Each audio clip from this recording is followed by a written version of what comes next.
لیدونکو مصطفی کمال اتاترک چې د مصطفی کمال بشا په نوم هم یادېده د نوي ترکیې بنسټګر او لومړنی وزیر اعظم و.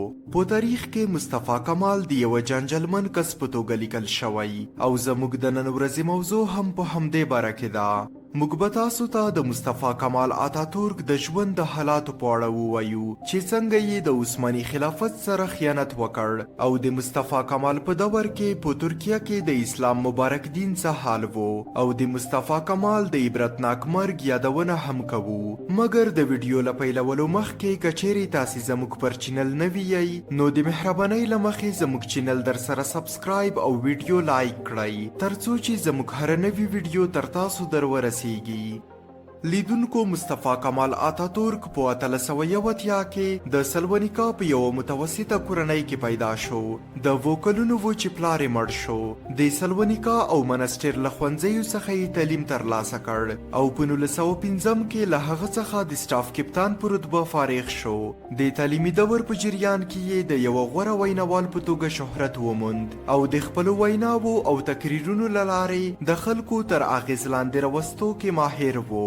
په استانبول کې د قیام په دوران کې د سلطان عبدالحمید د حکومت په خلاف د بغاوت ترسره کولو په سر د یو څه وخت لپاره زندان ته لاړ.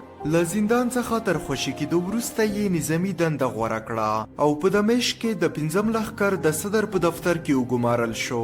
په دغه وخت کې یې د پټ ګوند اتحاد او ترکیې سره اړیکې پیدا شوې او هغه د ترکیې د نوي ځوانو رهبرانو سره یو ځای د ترکیې د انقلاب لپاره کار پیل کړ. په 1908 کال کې د ترکیې تر انقلاب وروسته یې له سیاست سره د لږ وخت لپاره مخه وکړه. د اتالیا او بلکان په جنگونو کې یې مختلف ډول پوځي خدمتونه وکړل او د خپل جرأت او تیزو دماغو په وجه یې ډیر شهرت پیدا کړ.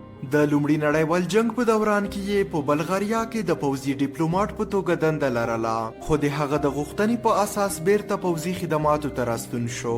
هغه په 1915 کې د انګریزانو او فرانسویانو په خلاف د باسفورس کانال کامیابه دفاع وکړه. په دې سره هغه ته د جنرالۍ رتبه ورکړل شوه. په 1914 کې یې روسیې ته په ماتې ورکولو سره د ترکیې نیول شوې سیمه خلاصه کړه. د 1919 د جولای په 5مه د اووم لښکر قومندان وټاکل شو. د 1918 د ډسمبر په 10مه د امن تړون لاسلیک کړل شو د کوم له امله چې اووم لښکر له منځه لاړ او مصطفی کمال بشا بیرته ترکیې ته ورغوښتل شو.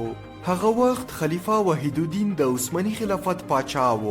په هیواد کې تباهي او ویره خپره شوې وه. خلیفه وحید الدین ته د اتاترک اراده نه وې معلومې. هغه اتاترک د سمندري پوځ جنرال وټاکه د کوم دنده چې له مړه شوي پوځ څخه د وسلو بیرته راوړل وو. مګر هغه د دې برعکس د تحریک مقاومت تنظیمول پیل او د دې تحریک له نورو مشرانو سره یې اړیکې ونیولې او د تحریک په پیاوړي کولو مشغول شو. لیدونکو تر دویم نړیوال جنگ وروسته عثماني امپراتوري ډیره کمزوري شوې وه او مصطفی کمال اتاترک له یهودیانو، امریکا، روس، برتانیا او نیوزیلند سره اتحاد وکړ او هغوی د عثماني امپراتورۍ په آخري سلطان باندې فشار واچوه او د هغه کورنۍ، نوکران او پوځیان یې له ترکیې څخه وشړل او ترکیې ته د هغوی په بیا راتګ یې بندیز ولګاوه او په دې سره په دریو برزمونو کې خوره عثماني امپراتوري له منځه لاړه. د امپراتورۍ له منځه تلو سره 40 نوي هیوادونه منځته راغلل او د عثماني خلافت مرکز یعنی اناتولیا د ترکیې په نوم د نړۍ په نقشه کې راپورته شوه او په دې ډول سره د عثماني خلافت غدار او خائن مصطفی کمال اتاترک د نوي ترکیې بنسټګر او لومړنی وزیر اعظم جوړ شو. د عثماني خلافت غوره اسلامي نظام په سیکولر ترکیه بدل شو. د اتاترک فاشیزم ترکیه د بیلارۍ، بېدینۍ او فحاشۍ مرکز جوړه کړه. مصطفی کمال ته د اتاترک لقب ورکړل شو د کوم تر شا چې ځینې داسې کارنامې وې کومې چې د صهیونیستي طاقتونو په امر ترسره شوي وې. له هغو څخه یو د 1923 کال تړون و چې د عثماني خلافت له وروستني سلطان سره شوی و چې له امله یې په ترکیه باندې 100 کاله بندیز ولګید. د هغو تفصیل داسې دی چې له ترکیې څخه اسلامي قوانین او شعائر په مکمله توګه ختم شول. په ترکیه کې د مدنونو په ویستلو مکمل بندیز ولګید او ترکیې د دوی حدودو ته د راوختونکو کښتیو څخه 100 کاله د مالیې نه اخیستلو اعلان وکړ، کوم چې په میلیونونه ډالر کېدل. دغه تړون ته د لوزان معاهده ویل کیږي او تر دې تړون وروسته ټوله عثماني کورنۍ له ترکیې څخه وشړل شوه او د هغوی اقامه یې منسوخه کړه. اتاتورک له اسلام څخه سخت نفرت درلود او هغه په خپله پاچاهۍ کې د ترکیې ټول اسلامي مرکزونه او جوماتونه بند کړل.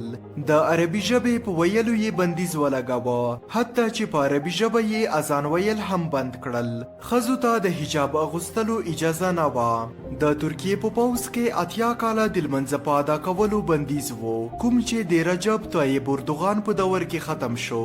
لیدونکو اتاتورک په سلګونه او زرګونه علما چې له دې قوانینو سره مخالفت وکړ په دار وځړول. ترکان د حج او عمرې له ادا کولو منع شول.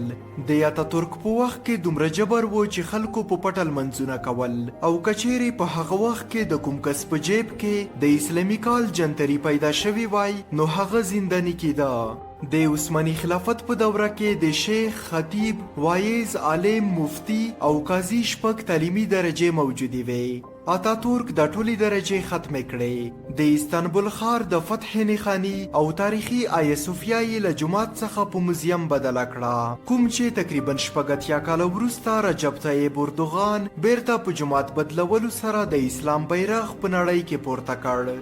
د اتاتورک په دور کې د اسلامي تعلیماتو دا حال وو چې مسلمانانو د شرابخانو په څیر ښکارېدونکو ځایونو کې د دین زده کړې کولې. د شپې له 2 څخه د سهار تر 6 پورې د قرآن کریم صنف اخیستل کېده. خلکو په ریل ګاډو کې له یو تم ځای نه تر بل تم ځای پورې ټیکټ اخیستو.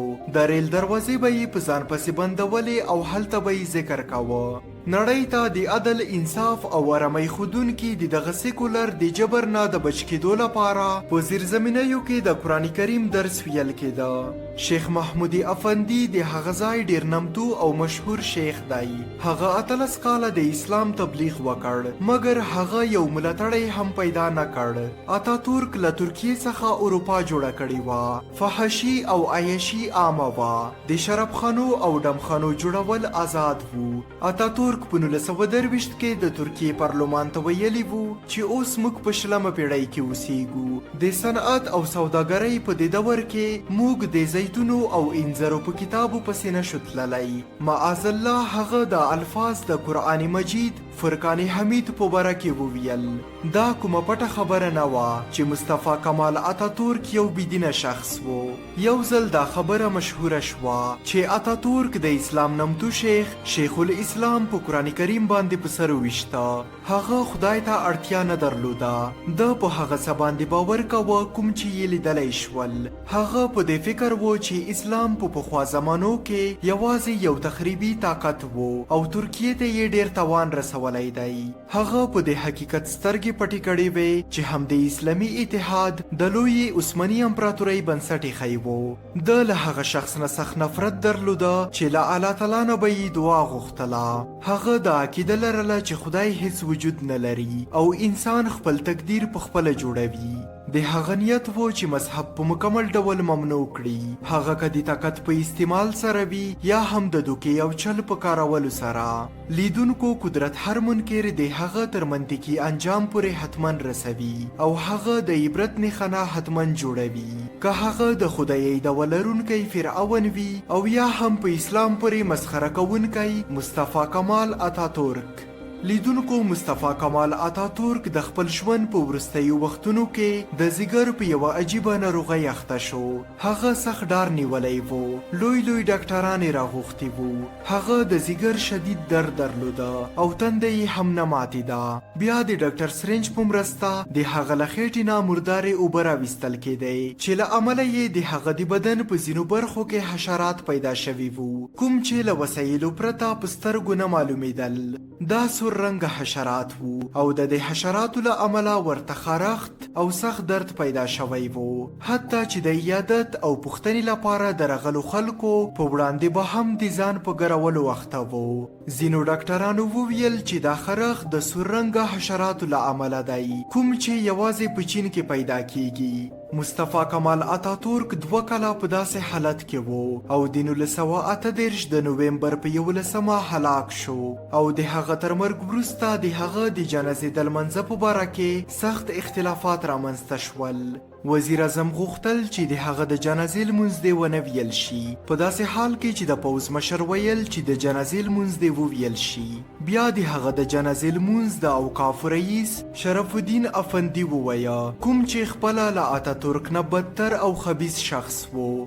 یو بد او عجیب کار چې اتاتورک له مرګ وړاندې ترسره کړ هغه دا و چې د برتنیا سفیر خپل ځای ناستی وټاکه، یعنی هغه له مرګ وروسته هم د خپل مشر برتنیا راضي کول غوښتل.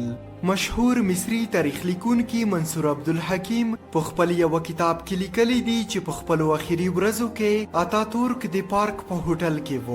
له هوټل سره نږدې په یو کوچني جومات کې موزن اذان وکړ، نو اتاتورک خپلو شاوخوا کسانو ته وویل، څوک وایي چې زه مشهور یم؟ زما څه شهرت دی؟ دغه شخص ته وګوره، د داسې شهرت او نوم پیدا کړی چې د هغه نوم هره لحظه د نړۍ په مینارونو کې ویل کیږي. هغه دا الفاظ د جناب محمد رسول الله صلی الله علیه وسلم په باره کې وویل.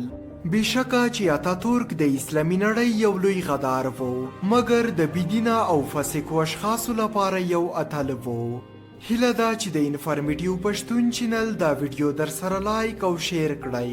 په راتلونکي په زړه پورې ویډیو کې به سره وینو. تر هغې د خدای پامان.